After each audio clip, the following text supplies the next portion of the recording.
একটি মেয়ে বাথরুমে বসে বই পড়ছিল। এই সময় দরজায় কেউ একজন টোকা দেয়। সে মনে করে হয়তো তার ছোট বোন মজা করছে।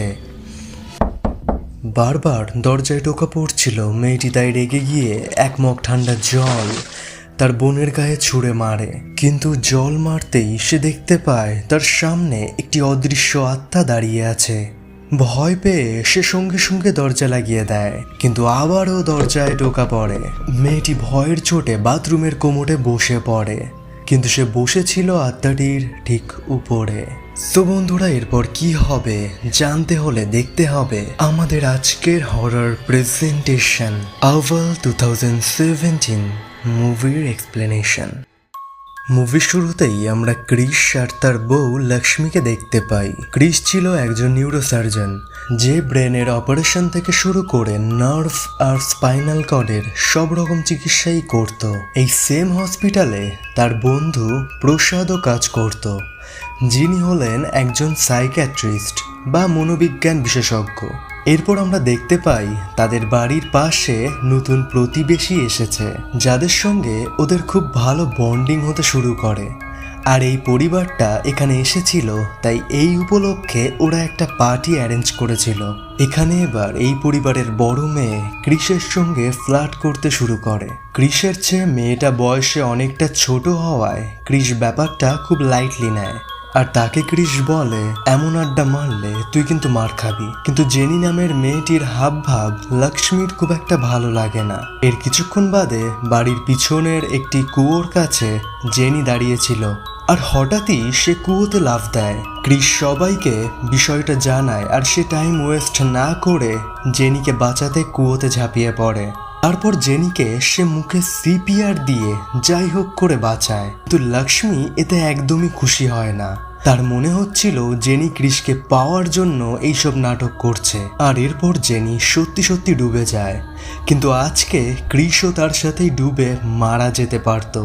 লক্ষ্মী তাই বাড়িতে গিয়ে ক্রিসকে অনেক বকাবকি করে, কিন্তু নিজের ভালোবাসা দিয়ে ক্রিস লক্ষ্মীকে কোনো মতে মানিয়ে নেয়। তারপর ওরা একে অপরের সঙ্গে যখন কোয়ালিটি টাইম স্পেন্ড করছিল, ঠিক তখনই জেনির বাবা ক্রিসকে ডাকতে আসে, কারণ জেনি অস্বাভাবিক আচরণ করছিল।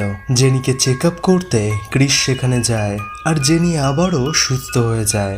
এর কিছুদিন পর জেনিদের বাড়িতে ক্রিস আর তার ওয়াইফকে ইনভাইট করা হয়। জেনি ডিনারের সময় নিজের পা দিয়ে ক্রিসকে টাচ করছিল, কিন্তু ক্রিস ব্যাপারটা ইগনোর করে। এরপর ডিনারের শেষে জেনি ওদের জানলার বাইরে একটি অপআত্মাকে দেখতে পায়, যে হঠাৎই তার সামনে চলে আসে। আর এই দিনের পর থেকে বাড়িতে অদ্ভুত সব জিনিস হওয়া স্টার্ট হয়ে যায়, আর সবাই কারোর উপস্থিতি অনুভব করতে শুরু করে।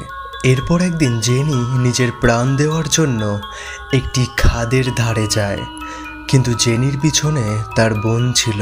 আর অদ্ভুতভাবে জেনির বদলে সে নিজেই বিপদে পড়ে যায়। কিন্তু ক্রিস সঠিক সময়ে এসে জেনির ছোট বোনকে বাঁচিয়ে নেয়। এই পুরো ঘটনাটা ক্রিস জেনির বাবাকে জানায়, আর তার বাবা জেনিকে বোঝানোর চেষ্টা করে, কিন্তু জেনিকে দেখে মনে হচ্ছিল যে সে নিজের মধ্যে নেই, বরং তাকে কেউ যেন কন্ট্রোল করছে। ক্রিস তাই জেনিকে একজন সাইকিয়াট্রিস্ট দেখানোর জন্য রিকমেন্ড করে। পরদিন তাই ওরা ক্রিসের বন্ধু প্রসাদের কাছে জেনিকে নিয়ে যায়। সেশনের দরুন জেনি জানায় যে এই বাড়িতে একটি আত্মা আছে, যে আমাদেরকে ওখান থেকে চলে যেতে বলছে। আর একবার সে যখন বাথরুমে ছিল, তাকে এই আত্মা খুব ভয় দেখিয়েছিল। ডক্টর প্রসাদ জেনির সঙ্গে কথা বলার পর তার রুমটা খুব ভালোভাবে চেক করে। জেনির রুমে ভূত, পিশাচ, এক্সরসিজম আর কালা জাদু সংক্রান্ত প্রচুর বই ছিল। ডক্টর সবকিছু দেখার পর সবাইকে জানায় যে নতুন বাড়িতে এসে জেনি অনেক একা পড়ে গিয়েছে, আর তাই হয়তো সেই সব বই পড়ার পর কারোর উপস্থিতির অনুভব করছে। জেনির মনে হচ্ছে তার ভিতরে একটি আত্মা বসবাস করছে।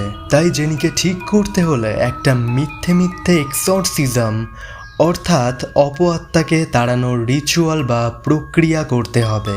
যাতে করে জেনি তার মনকে বোঝাতে পারে যে তার দেহে আর কোনো আত্মা নেই।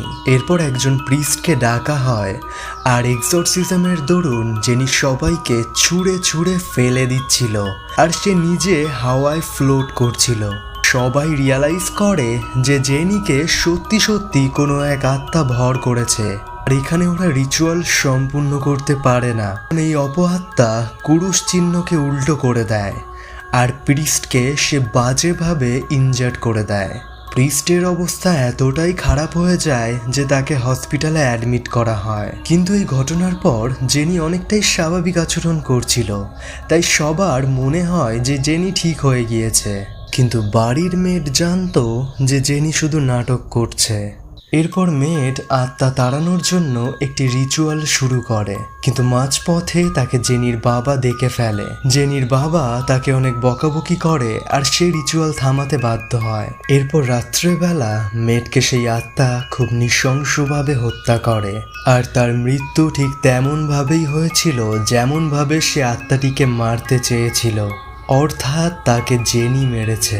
মেড গায়েব হওয়ার পর জেনির বাবা তাদের বাড়ির বাস্তু চেক করার জন্য একজন শামানকে বাড়িতে নিয়ে আসে, আর সেই শামান এক্সামিন করার পর জানায় যে বাড়িতে একটা নয় 3টি আত্মা রয়েছে।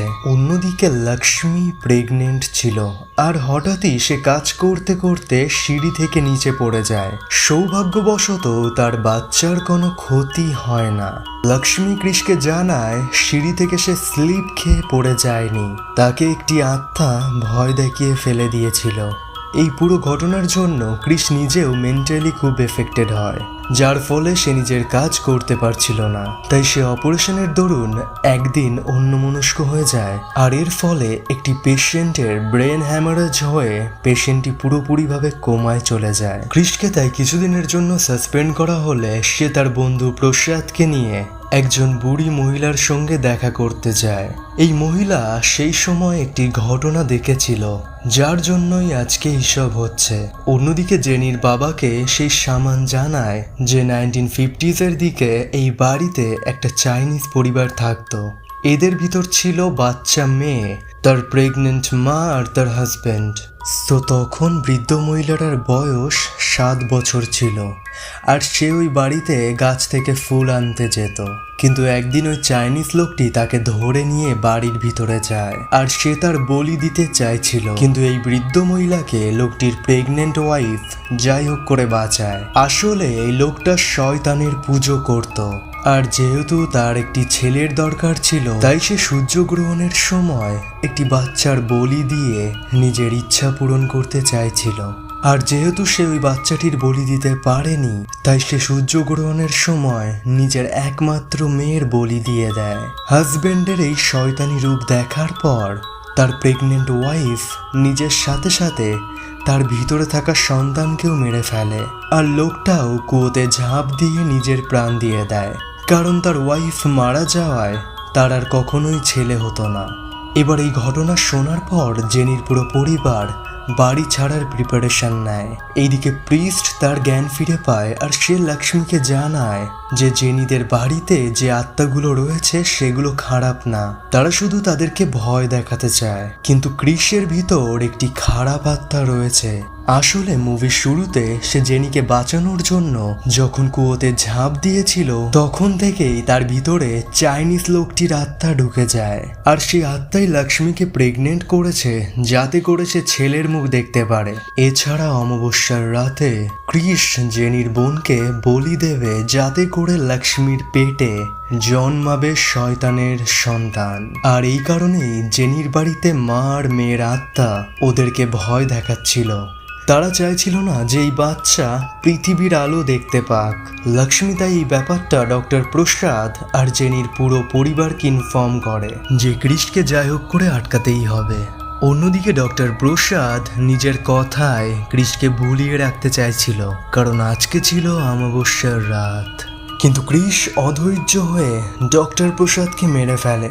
আর এরপর সে জেনিদের বাড়িতে গিয়ে তার ছোট বোনকে খুঁজতে শুরু করে। কিন্তু বলি দেওয়ার আগেই জেনির পুরো পরিবার আর চাইনিজ ফ্যামিলির ভালো আত্মারাও ওখানে চলে আসে। এই মা আত্মা নিজের মেয়েকে বাঁচাতে পারেনি, কিন্তু জেনির বোনকে সে বাঁচাতে চাইছিল। ফাইনালি রাত শেষ হয়ে যাওয়ায় ওদের এফোর্ট সাকসেসফুল হয়, আর সেই অপআত্মা ক্রিসের দেহ ছেড়ে চলে যায়। এরপর সিন শিফট হয়ে 4 বছর পর আমরা ক্রিস আর লক্ষ্মীকে দেখতে পাই। ওরা এখন হ্যাপিলি গোয়াতে থাকতো, আর সেই ঘটনার পর ওদের একটা ছেলেও হয়েছে। এবার হঠাৎই ওদের ছেলেকে আমরা দেখতে পাই, যে নিজের রুমে বসেছিল, আর প্রথমে তাকে দেখে নর্মাল লাগলেও তার একটা আইরিশ দুটো ভাগে ভাগ হয়ে যায়, যেটা দিয়ে আমরা বুঝতে পারি যে এটা ক্রিসের ছেলে না, এটা সেই শয়তানের সন্তান। তো বন্ধুরা, এই ভিডিওটা ভালো লাগলে চ্যানেলটিকে সাবস্ক্রাইব করে নিও। আর প্রিভিয়াসলি আমি নরকের ফসল অর্থাৎ ডার্ক হারভেস্ট এক্সপ্লেন করেছি। সো নরকের ফসল না খেলে, ভিডিওটি না দেখলে ভিডিওটি অবশ্যই দেখে নিও।